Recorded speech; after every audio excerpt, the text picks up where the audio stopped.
Hello, welcome to the Holistic Healer Podcast, a podcast dedicated to all things holistic. I am your host, Cheryl Lee.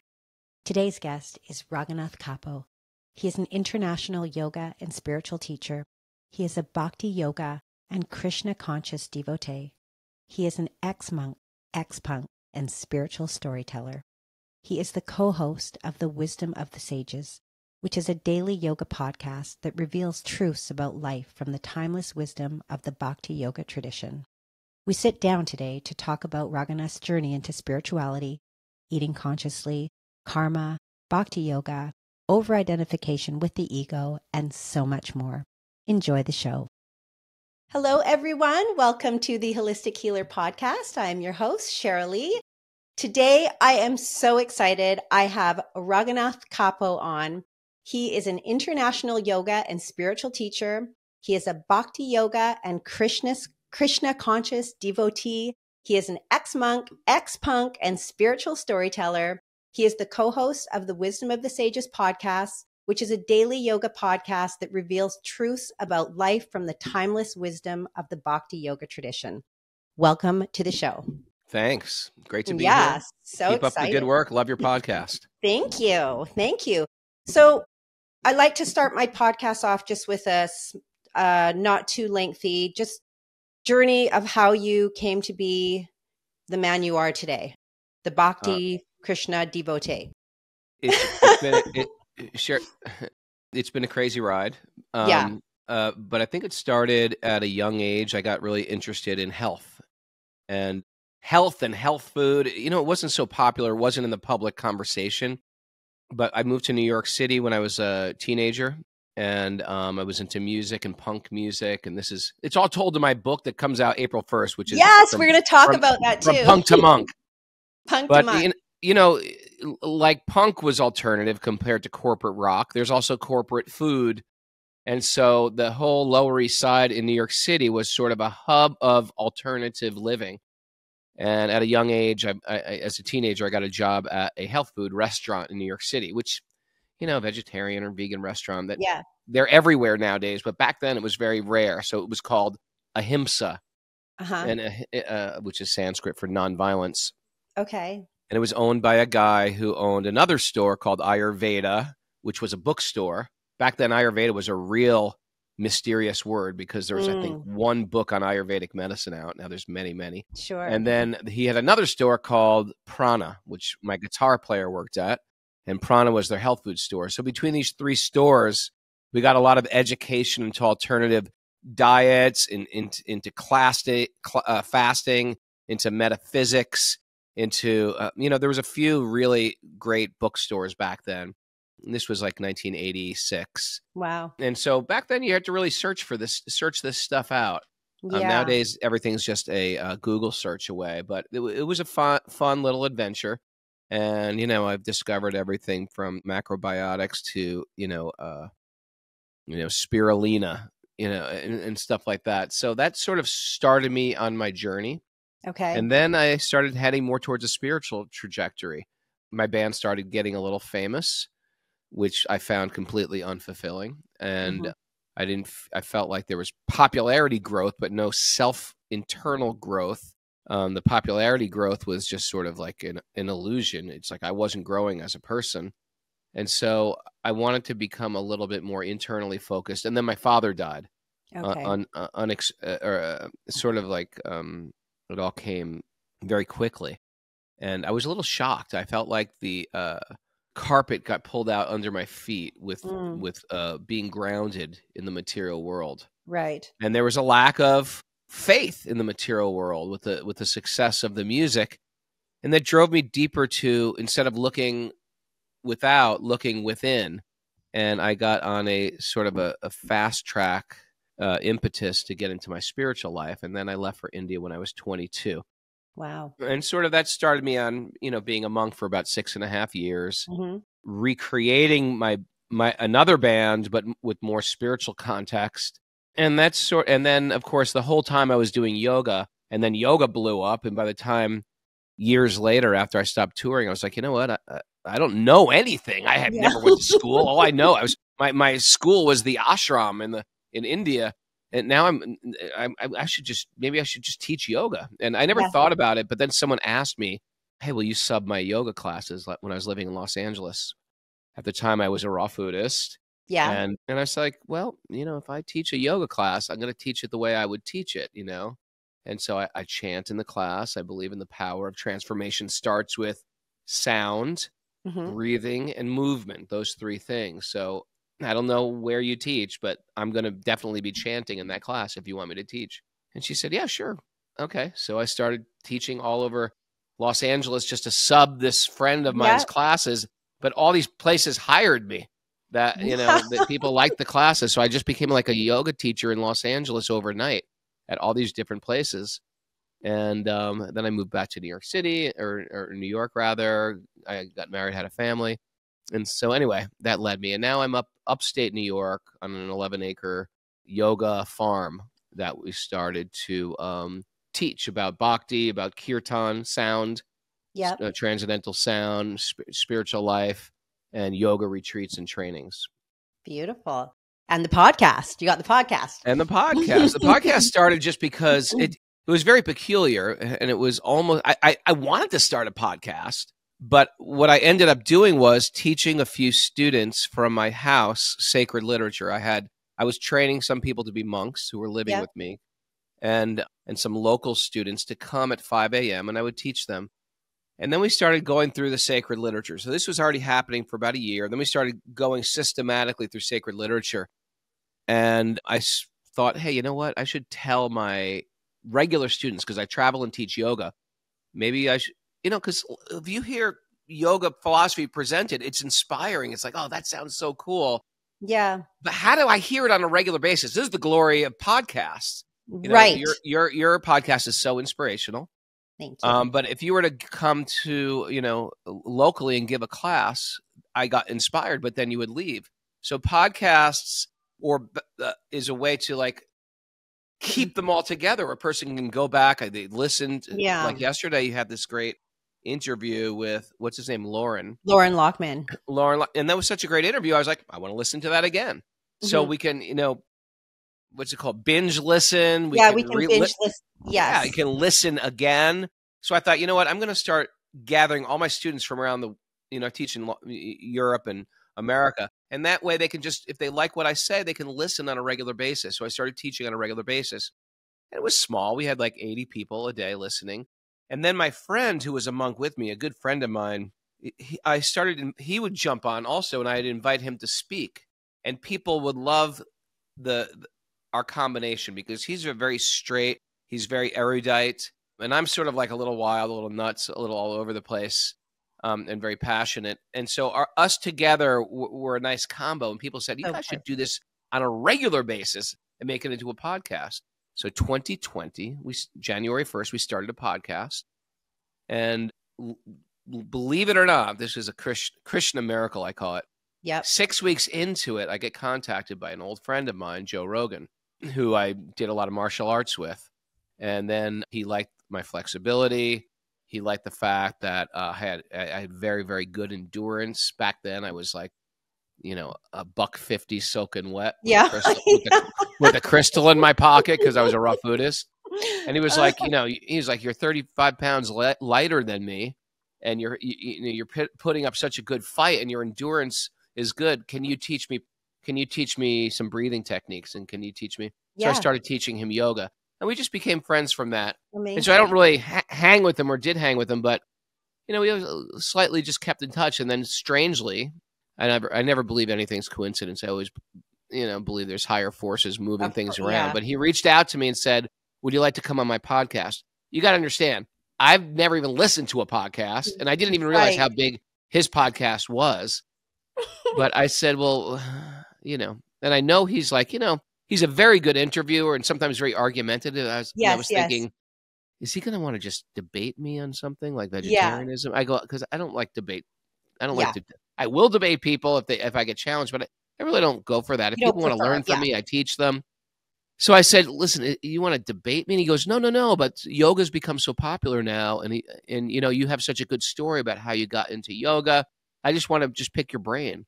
I said, well, I'm in India right now. And he goes, when do you get back? I said, I get back in a week. And he goes, can I fly you out here? And it was back when he was in LA. Yeah.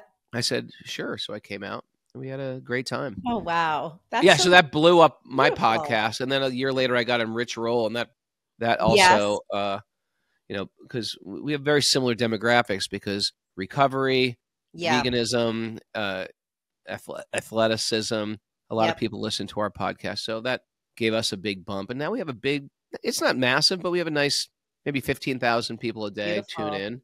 Yeah. And it's good for me. More than anything, it's good for me to just show up and check in with wisdom literature. And this is how it was done traditionally in India.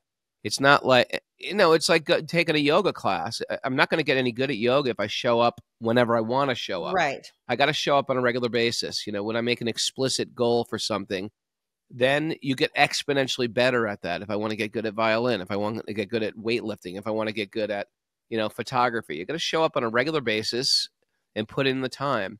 And so the same is with changing our thought process. Yeah. And this isn't my idea. I'm no genius, but this is the ideas of the yogis. The word is called a sadhana. Sadhana means on a regular basis, I'm showing up and hearing transcendental sound. And that comes in the form of mantras, which can be used as meditation on like Indian rosary beads, or through hearing sacred literature, either the Sanskrit or the translated English. And when you hear things on a regular basis, it changes your reactions to things. Yeah. Just like I'm sure if you have a good mother or father and they're always telling you, you got to be careful if you're up late, or if you're out at a party and the other kids are there, if you're, you know, every warning your mom gives you about everything. Yeah. And sometimes those things stick and you're like, God, this is just exactly what my mother said. You know, I shouldn't do that. So when you hear things on a regular basis, it changes our choices. And it's in the changing of our choices that we recreate ourselves. Yes. You know? Yeah. Beautiful.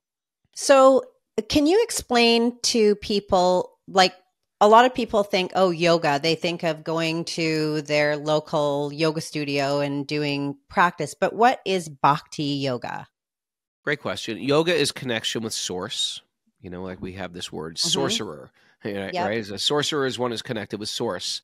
It means to reconnect. And so the idea is that we're all souls, and there's always a certain demographic of people that want to reconnect with source. They think there's got to be something more in this world than just eating and sleeping and mating and defending. Is that all this world is about? Just fighting and eating and sleeping, trying to have sex with people?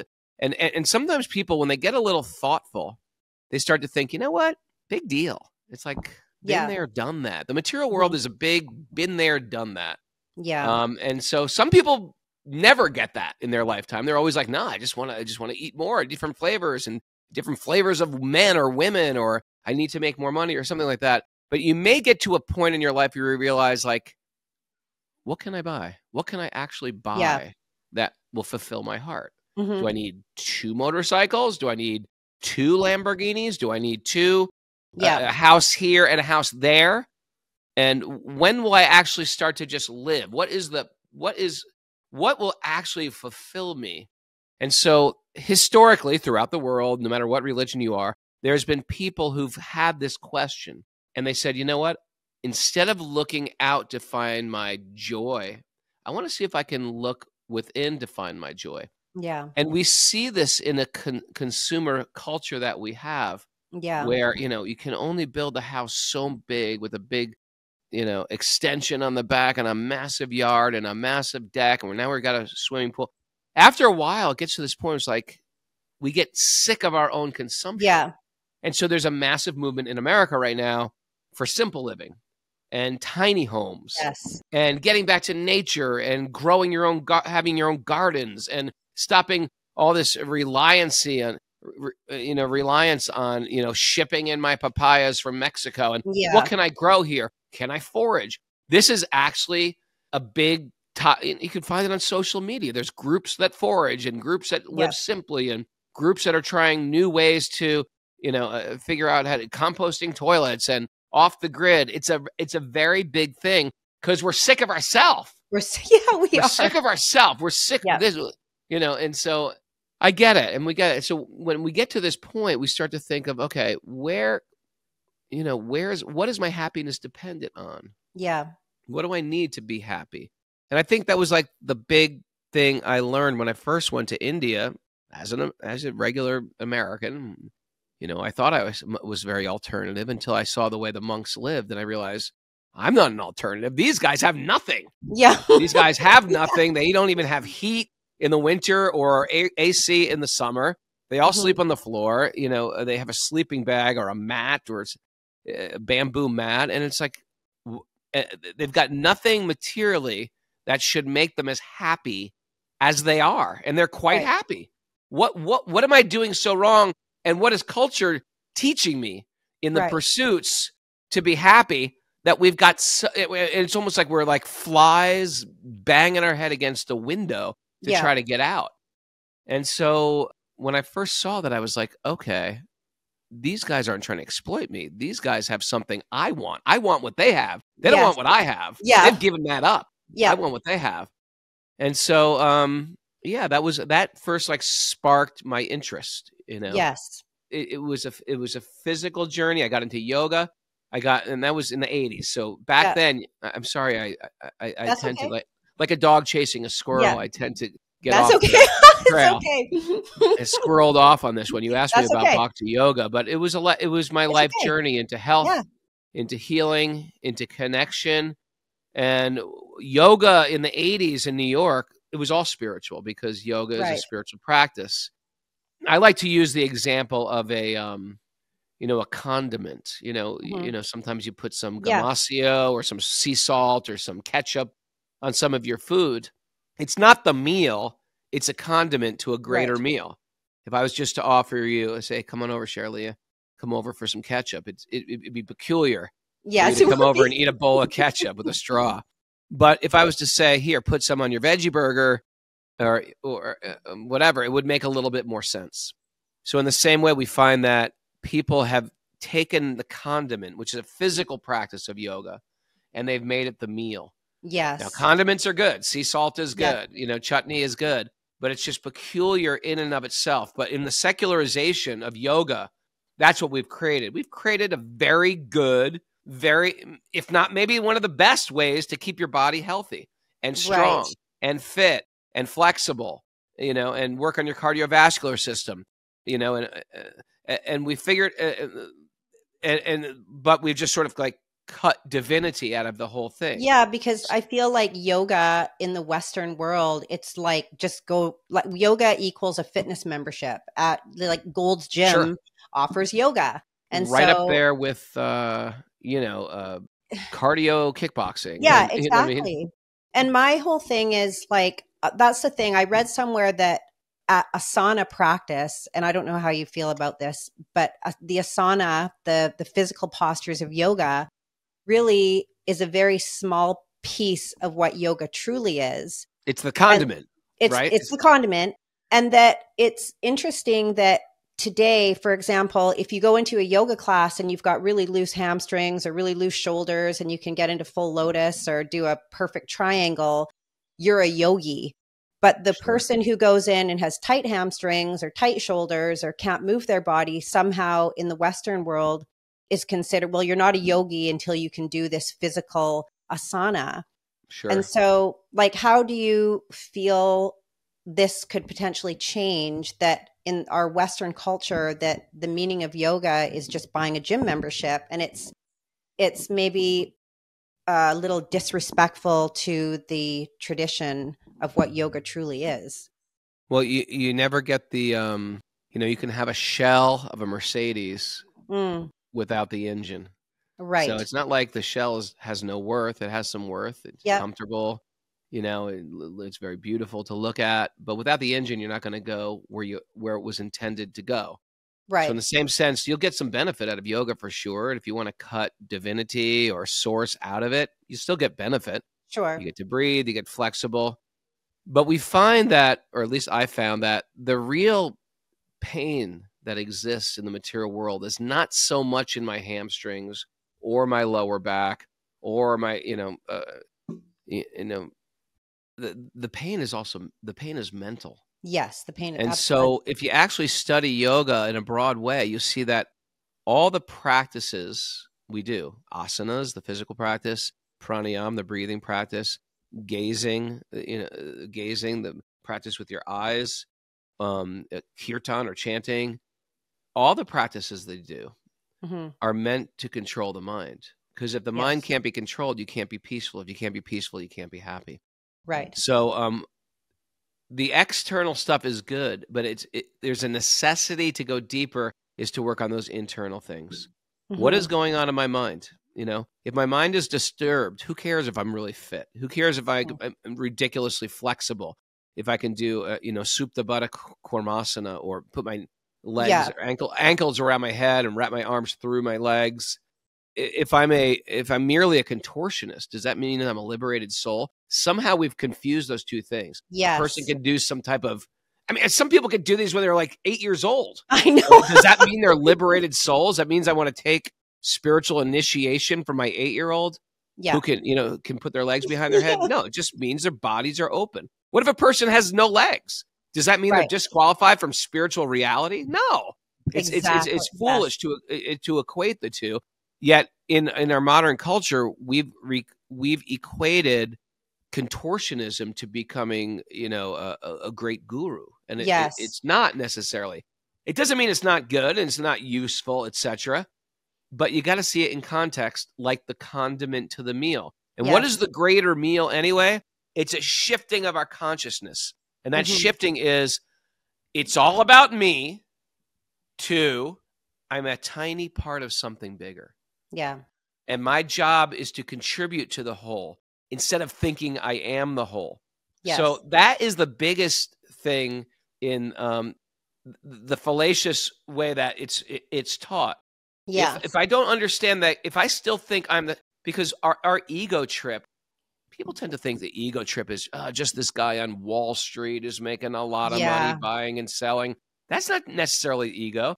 Ego can be the guy in yoga class who thinks he's better than everyone and check me out. Ego is ego, and it will follow you to any career in any economic strata, whether you're rich or you're poor. Ego is ego. You can have lots of money and have no ego. And you can also have no money and be, and dreadlocks and dress like a hippie and be riddled with ego. Yes. So ego is something separate than your economic status. It's got to do with the way you move in this world, the way you see yourself in relationship to other people in this world, and how you want to treat people in this world. Yeah, I've heard you say we're tiny spirit souls just trying to remember who we are, right? That's like the goal of yoga. The goal of yoga is we're spirit souls. We just forgot. Out of illusion, I identify myself with this material body. I'm a New York Italian male. That's an illusion, according to the yogis, because what our real identity. That's our temporary reality.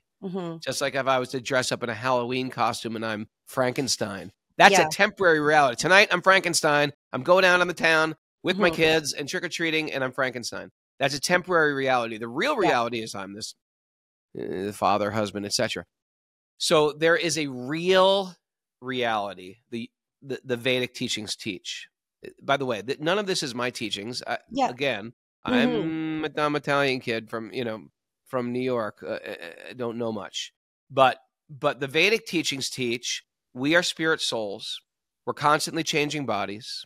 Out of illusion, we identify ourselves with the body. The only way we can say something is real if it was true in past, present, and future. So I'm 57 years old today. 59 years ago, I wasn't a New York Italian male. Right. 59 years ago, I don't know what I was. Yeah, right. 59 years from now, I won't know, or 57 years from now, I won't know what I am, But the spirit is witnessing my body's change. The body is eternal, and the matter is eternal. The matter is eternal, my body, and the spirit is eternal. But the spirit, they say, stays the same, and the matter is always in flux. Like you look at a wave, it goes high, it peaks, it falls, it seems to go low, and then it goes high again. So that's our body, I remember my 5-year-old body. It's much different, right down to the molecule, than this body I'm in right now.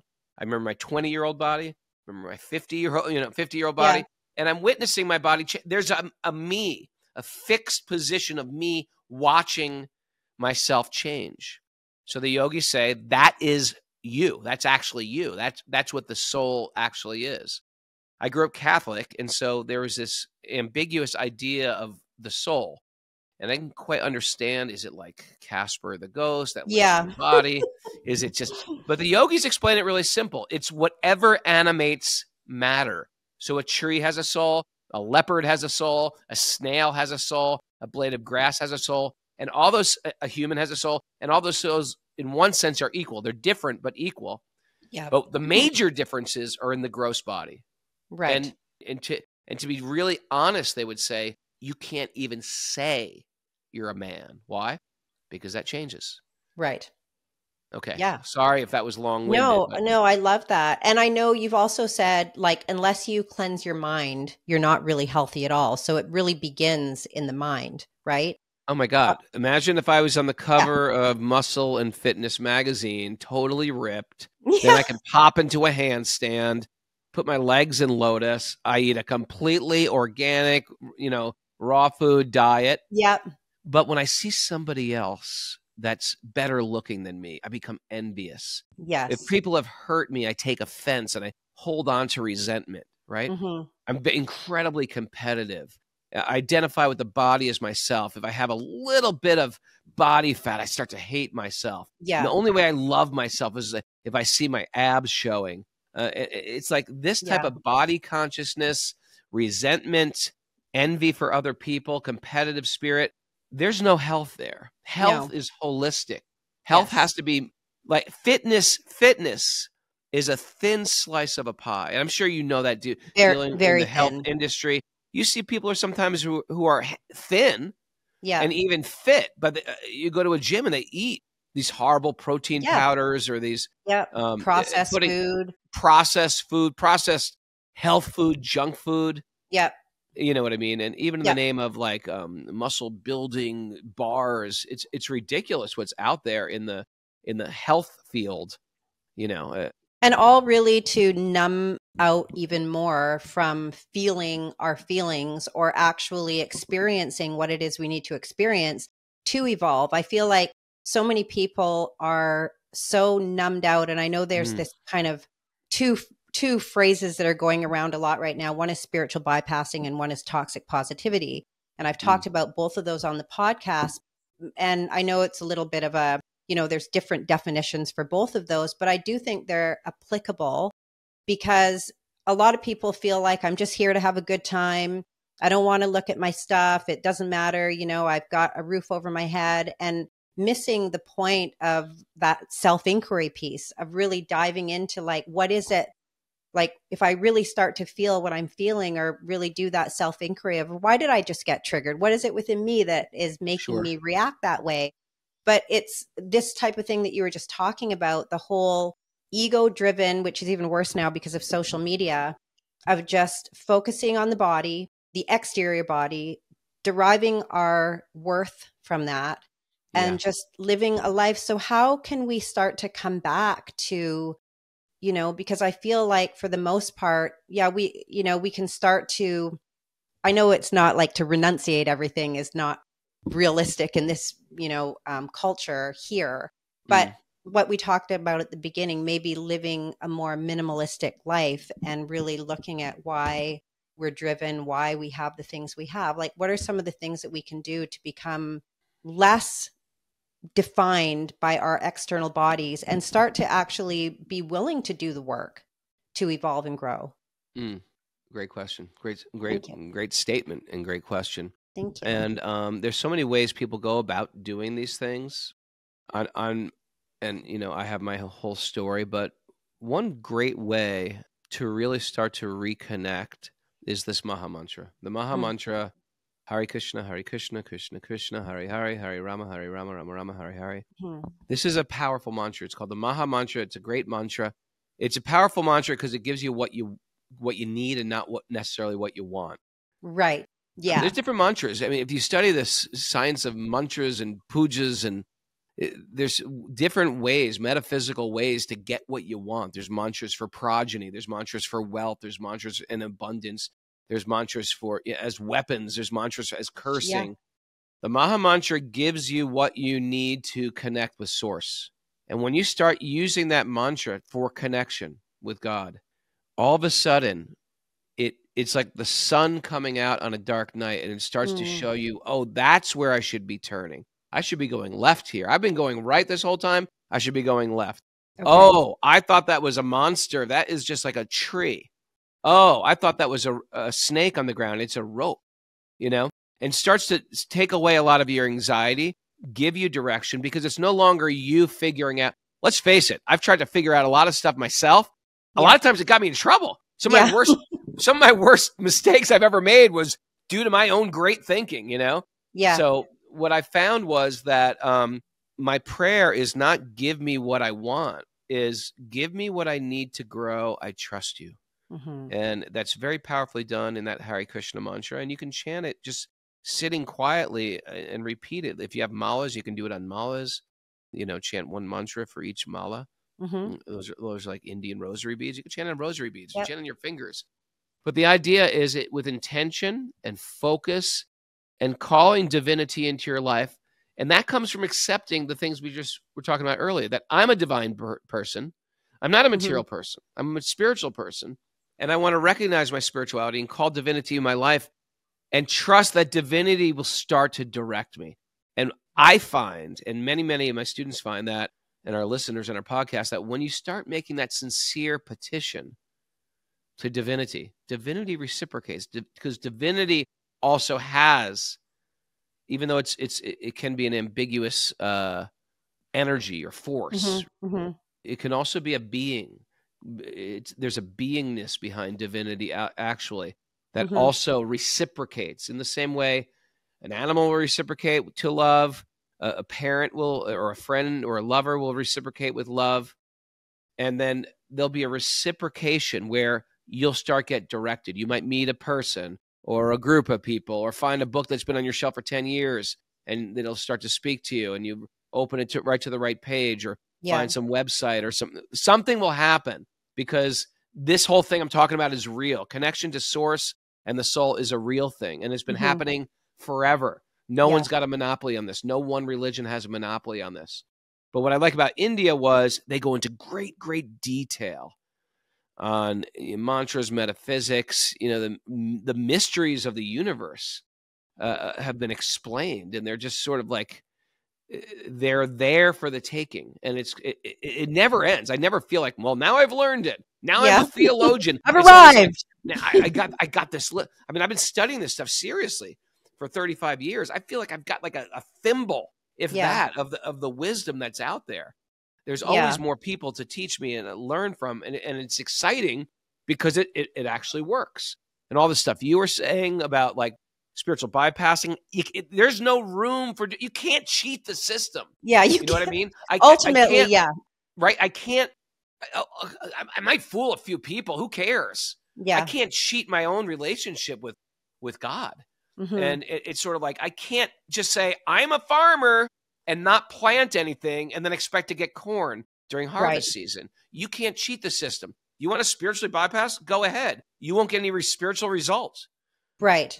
And so then the things that happen in our life that some may perceive as our traumas are there for us. They're not happening to us. That's a big pill to swallow, but according to the Vedic system, yep. So, and the traumas are put in our life for the purpose of our growth. Exactly. That is the paradigm. In the same way, we're in a prison. We're in a prison so we can rectify our behavior to be released from the prison. The thing is, we've slapped on crazy meanings for why we exist in this world. And life's a beach and life is good. Well, is it good? Is it good for the person that had to like work in the factory and make that life is good t-shirt for you? Is it good for them? Yeah, right. Because they're 11 years old and they're, in a factory all day long. Is life good for them? Or is it just good because you have a boat and you have a surplus of wealth? Yeah. So all you have to do is analyze the material world. The material world's got some serious problems. Yeah. Right now we're facing this horrible Palestine-Israel face-off, But that's not a new thing. People hating each other isn't a new thing. No. That's the history of history. Yeah. You know what I mean? And you don't even have to look that far. I could go out on my lawn and see Israel and Palestine going on between ants and the grasshoppers. Yeah. There's a war going on, or the dragonflies and the aphids, and there's the snakes, and the snakes are out again, and they're killing all the frogs, and the frogs are, we should stick up for the frogs, and because it's a world of war. And the only reason why you may not be experiencing a war is because for a particular reason, historically, we're in a bubble of safety, and that could change at any moment. Rome collapsed. No one thought Rome would collapse, and Rome collapsed. Yeah. So at any minute, we can go from like being in the jacuzzi to grab the children and run for your life. And that is the reality. Yes. That's the backstory of life is good. Life is also grab the kids and run for your life. How do we get on this topic? I don't know. Sounds real dark right now. I can't remember. I can't remember either, but there's me scrolling off again. I have one question. Is Bhakti, is Krishna consciousness Bhakti? So for those who don't know, are those two things interchangeable? Yeah, Krishna just is a way to say God. God means the one who is good, right? So Hare Krishnas, who that's just they're practicing Bhakti. Yeah, Bhakti Yoga means it's a yoga of connection through love. Okay, gotcha. Meaning I want source through love. And how do you love? You sing, you glorify, you it's a meditation. How do you love a child? It's the same thing. You appreciate, you cook for, you serve, and stuff like that. And it becomes like a loving relationship. And Krishna is a God, we understand, as a God of love, not a God of terror or a God of punishment. That's outside of Krishna's domain. Mm-hmm. Our punishment comes to our own bad choices with our karma. Right. We make bad choices. We get it's like the guy in prison can't blame the guards. Yeah. If he's blaming the guard, he's not taking responsibility for what he did to get into prison. Yes. You can't blame the judge, can't blame the lawyer, can't blame your lousy, defense attorney. You can't blame the warden. You got yourself in prison, yo. Yeah. Right? Yeah. So in the same way, it's like I don't want to blame my situation. Look what happened to me. Poor me. It's radical responsibility for what I've got. Whatever I've got, I got. Yep, you did it. Yeah. And now what am I going to do with that? Yes. I could be born wealthy or poor, handicapped or strong, beautiful, ugly, whatever you want to call as a deficit. We're not taking on like victim consciousness. We're not projecting all of our stuff onto other people. Victim consciousness is like the guy in prison. The stupid warden, the stupid judge, the stupid court system. They're all working against me. The fact is you can change. You can change your thoughts. You can take radical responsibility. Mm-hmm. And what will happen is you immediately start to feel freedom. Whatever I got, I got. What am I going to do with what I got now? Mm-hmm. That's how you change your karma. You start to change your activities right now. You take full responsibility for what you have, and you change your thinking process. Sometimes I can't change the way I am, but I can change my thoughts. Or I can't change my circumstances, but I can change my thoughts and how I react to it. And I can do that right now. I want to talk just a little bit about karma, but before we do that, I want to kind of segue just a little bit into vegetarianism and veganism. And you had said once before, I've got all these little snippets, all these little nuggets that you've said, that it's very easy to protest against the world, but having the ability to ask, what's my responsibility in this? And tying that into karma of conscious eating by not eating animals, how does that play into our overall karma? And also, how does that play into our ability to be able to actually grow and evolve into the next level, if that's what we're looking for? Sure. I think for me, when I got into vegetarianism, it wasn't for a health reason or for better digestion or better elimination. It was because I wanted to minimize violence. Right. And I thought about it. I was a teenager growing up in an Italian Catholic family, and we grew up without that much money. And my parents, they grew up in the Depression, so they grew up with even less money. Mm-hmm. And so by the time my father made a living, to buy meat every day was a sign of, okay, we made it out of the Depression. Yeah. It's a sign of our, we did it. We worked Yeah. hard and we got meat. Yeah. So for me to go against my family and be vegetarian was almost like a slap in the face to them. Yeah. I felt like, but at the same time, I started just as a teenager becoming more philosophical. And again, vegetarianism, veganism, animal rights, it was not in the conversation. Yeah. You had to really go out on the fringes of society to find a health food store. Mm-hmm. This is like in 1982 or so. I just decided, what is so different about killing a cow or killing my dog? There's Yeah. not much of a difference here. And so I'm going to be, and I write the story in my book too, because as soon as I move out of my house, I'm going to become a vegetarian. So I gave up everything, which was hard because I liked Yeah. meat and I didn't know how to cook. Yeah. And, I was just a sheltered kid, cooked by my mom. And so then, but I didn't give up fish, because when I was younger, I was a fisherman. Yeah. And to me, fishing was a connection with nature and the outdoors and Yeah. beautiful things. And fish are very beautiful if you look at them. And I thought, well, I don't want to give up this. I love the outdoors. This is a good thing. And so I went for a year on that diet, consciously not eating chicken and red meat and pork and things like that. And I did it in a conscious way. When all my friends in my band were eating meat, I was like, no, I'm not going to do that. I'm not going to do that. I'm not going to choose. That's an animal. And I'd put like a face and a personality behind the food. And it just made it easier for me not to eat. But doing 1 year of touring in, punk rock clubs in the United States, Yeah. they're so dirty and smelly and smoke and beer. I was like, you know what? When this tour is over, I'm going to go back, visit my mom. I'm going to go camping and I'm going to go fishing. And I found something radically happened to me. And that was, it was very difficult for me to put the worm on the hook. Yeah. Wow. Interesting. Because and it was, all I can figure out was I developed a type of sensitivity now to the pain other living entities experience. And as I put the worm on, and I was thinking, what am I doing to this guy? Yeah. Why am I doing worm? this? I literally had to talk myself into illusion by saying, listen, this is a good thing. This is a natural thing. People have been fishing for thousands of years. Jesus went fishing.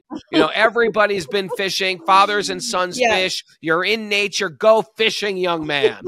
So I went fishing, and then I caught a fish. And, it's like catching a fish is purely your ego, especially for like a largemouth bass, which is like the size of your hand or your forearm. It's like, oh, I got this thing. I got you, you dumb fish. Yeah. And as I'm reeling this fish in, feeling like I'm harpooning Moby Dick or something, I'm reeling this fish in, and I pick up the fish. And fish are actually, when you hold them, they're actually very beautiful. Yeah, they're they're very beautiful. And I was using a treble hook. That's like 3-pronged hook, and it got caught in the palate and the eye of the fish, and I couldn't remove it. Sometimes you can remove a hook and it doesn't do super damage to the fish. It probably does some damage, but it does this. There was no way to get this hook out without really hurting the fish, and he's definitely going to lose an eye. And at that point, I just said, I can't do this anymore. Yeah. I can't do this anymore. Yeah. And I think that first year of, doing conscious eating, it changed something in my heart. Yes. Because there was a time when I was a little kid, I would just yank the hook out and not think of that fish as a being, you know? And I think it's important, and it's how I raised my children too. Yeah. Even not that long ago, I was sitting in our, sitting in like the garage, and it was, I can't remember what I was doing, but we were reading a book, and my daughter was reading with me, and a big gigantic spider jumped out, a gross giant, and I immediately stepped on the spider, like, oh! And my daughter looked at me and she goes, why would you do that? Yeah. And I remember, I get it. I've been trained to kill. She's been trained from birth to see beings and be more sensitive. Yes. And I just said, you know what? Bad on me. I'm so sorry. Yeah. And she goes, you could have, and she was really upset. She's like, you could have put it in a cup or in a glass, or shoot it away. It wasn't trying to hurt you. And it was interesting. So what we try to, in our spiritual practice, we try to develop a spiritual consciousness, which is we minimize. I mean, let's face it, you're going to be violent just to exist on this earth. Of And course. sometimes you even kill in the process of eating vegetarian food. You can't be completely violent free living in this world, but you can minimize it greatly. Yes. And so I think a big part of our spiritual life is to minimize our violence and to see spirit in all living beings, and therefore, and see spirit in yourself. And therefore, see, when I say see spirit, it's another way of saying seeing God. So if I see you and you have God inside your heart, I should treat you with a certain type of dignity. And therefore, I should treat the plants and the forest and the animals with a type of dignity. And I should treat myself with a kind of dignity. Sometimes we just shit upon ourselves on a regular basis too. And I'm part of God too, and I should treat myself with a type of dignity. And I think that's important. And if everybody could adopt that lifestyle, what a change in the world that would be. Change in the world, yes. Yeah, so in Krishna consciousness, that's part of being Krishna conscious. It means you see Krishna or God, you can interchange those words, in every living entity, including yourself. And that's the new way we're going to treat the world, as if everything is a divine, not that everything's some mundane backdrop and there's only one divine being. No, that everything is actually divine. So it's the compassion piece, right? Having compassion. Compassion is a great springboard for our spiritual life, for sure. Yes. It's a necessity as we evolve, according to Vedic teachings. Is it possible to be fully a devotee of Krishna consciousness? Is it possible to eat meat, eat animals while you are still trying to evolve and grow? Like ultimately, like I will say yes. Okay. It's not the highest standard, but yeah, here's the deal. We are all. I have a friend who's been. He feels himself to be a Krishna devotee, but he's struggling with giving up meat. And he's trying and he's beating himself up. But I said, listen, just keep focused on the mantra. Krishna will actually we all have attachments in this material world. It may not be meat. It might be something else. And we know in our heart of hearts, oftentimes, it's not good for me. It's not helping me. Right. Anything and when we say this, it's not because Krishna's here to punish you. Right. It's because you're punishing yourself. If I take a shotgun and blow out the tires of my car, I can't blame Krishna for that. I did it to myself. So Krishna just gives us certain types of rules so we will be happy. And if you don't want to follow those rules, Krishna doesn't hate you for it. You're just going to struggle. But what about the karmic implications of that? Because there's deep karmic implications in the taking the life of sentient beings. Right. And so you'll make some advancement still. You just won't make as rapid advancement as you could. Just like I can go to your house with my car with flat tires. I just won't go as quickly and as smoothly as I will if I have the tires flat. So, I have some attachments. We all have some. We're all a little dented. We grew up in this material world like dented cans. We have some brokenness to us. That's okay. We're all a little bit broken, and we have to work with what we have, and we have to just make sure that our excuses are not going to hold us back forever. You know what I mean? And that our excuses. There's a difference between like an excuse we're making and and just say, well, I can't do that. Can you not do it, or are we just making excuses? Yeah, you just don't want to. You just don't want to do it. Exactly. Yeah.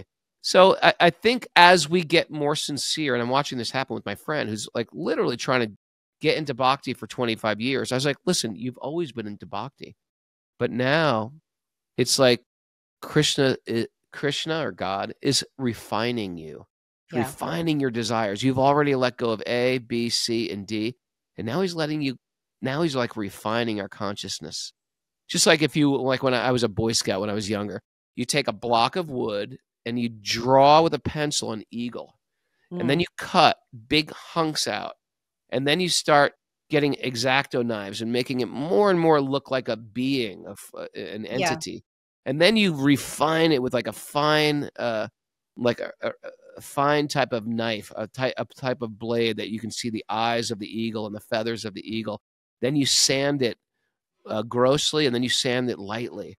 And so we're constantly in the state of refinement. And it happens on our physical way. It happens in our mental way, with our consciousness, with our ego. And this is how spiritual life works according to the Vedic system. Right. So we might have to do a part 2 because I have so much. I wanted to get into like Kali worship. I want to get into the ego more. I want to get into, more of the conscious eating, all of this stuff. But I have one question that I ask all my guests at the end of the show, but I also wanted to mention that you do have a new book coming out. And if you could just give us a quick, like, what's that going to be about, and when's it going to be out? Where can people get it? It's a classic story of, my journey into my spiritual life, where I was coming from. I personally love stories like this because you tend to see yourself in someone else's journey. Yeah. And so I didn't really plan on doing this. I was never a drug addict in prison or anything like that. But the publisher said, Raghu, you got a good story. You got to write it down. And then you can work on whatever other book you want. So this is just my story from the punk music scene, Lower East Side, and getting into spiritual life and my travels through India. And so it's called very cool. From Punk to Monk, a memoir. And it's comes out April 1st. You can order it on Audible or on Amazon. That's wow, the easiest can't way, wait. probably. I can't wait for it. So exciting. I'm excited. You can pre-order it now. Sweet. Okay, so the last question that everybody gets is, what is your authentic life print? What is your unique expression in the world as Raghunath Cappo? I've never heard the word life print. I guess that's like a fingerprint of what my unique. I guess it's this concept of utility. Take what you're good at and use it as an offering to God. Instead of, we have an opportunity to offer things to God or to our own ego, and sometimes our own egos are collective ego. It's to my family or to my society or to my political party or even to my religion. But take what you're good at and use it as a spiritual offering. So we're creating. If you're a creator, if you're an artist, if you're a musician, if you're a writer, if you're an entertainer, if you just make money, then use whatever you have in a way that's going to affect other people on the deepest level, which is connecting them to source on a more subtle level than just the gross body. I love that. Yeah, and that works to refine. We don't kill the ego, but we refine the ego. We see ourselves as a real ego, which is, I'm a spiritual being. I'm a spiritual being that forgot, and I'm here to remember. And I'm going to use this meat puppet, this physical body. The meat suit. It's a meat puppet. You use this meat puppet to remember what I am. How can I? And I do that by rendering service and see myself as part of something bigger. How about that? I love it. I love it. Great. Thank you so much. This was great. I'm going to binge listen to all your podcasts. Oh, I love that. Well, I really hope that we can do another one because, I want to go to the Gunas, chapter 14 of the Bhagavad Gita. I want to get all this stuff. Okay, great. Oh, great. Gunas are great. We can talk about that forever. Okay, sweet. Awesome. Okay, my friend. Thank you. Have a beautiful day. Thank you. Okay, bye-bye.